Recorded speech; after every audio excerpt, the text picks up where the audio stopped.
حضرت ابو سعید خدری رضی اللہ تعالیٰ عنہ سے روایت ہے کہ رسول اللہ صلی اللہ علیہ وسلم نے فرمایا، مجھے اپنے بعد تمہارے متعلق جس چیز کا اندیشہ ہے وہ یہ ہے کہ تم پر دنیا کی رونق اور اس کی زینت کا دروازہ کھول دیا جائے گا۔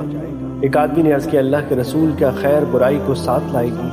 آپ خاموش رہے حتیٰ کہ ہم نے گمان کیا کہ آپ پر وحی اتاری جا رہی ہے۔ راوی بیان کرتے ہیں، پھر آپ نے اپنے چہرے مبارک سے پسینہ صاف کیا اور فرمایا، وہ سائل کہاں ہے؟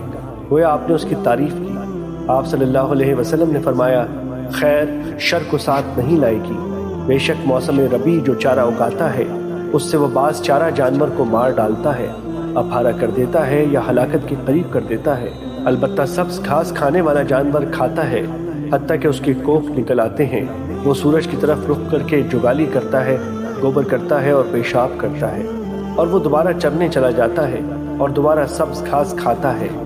یہ مال سرسبز و شاداب شیریں ہے، جس نے اسے اپنی ضرورت کے مطابق لیا اور اسے اس کے حق کے مطابق خرچ کیا تو وہ بہترین مددگار ہے، اور جس نے اسے اپنی ضرورت کے بغیر حاصل کیا تو وہ اس شخص کی طرح ہے جو کھاتا ہے لیکن سیر نہیں ہوتا، اور وہ مال روز قیامت اس کے خلاف گواہی دے گا۔ مشکوٰۃ المصابیح، حدیث نمبر 5162۔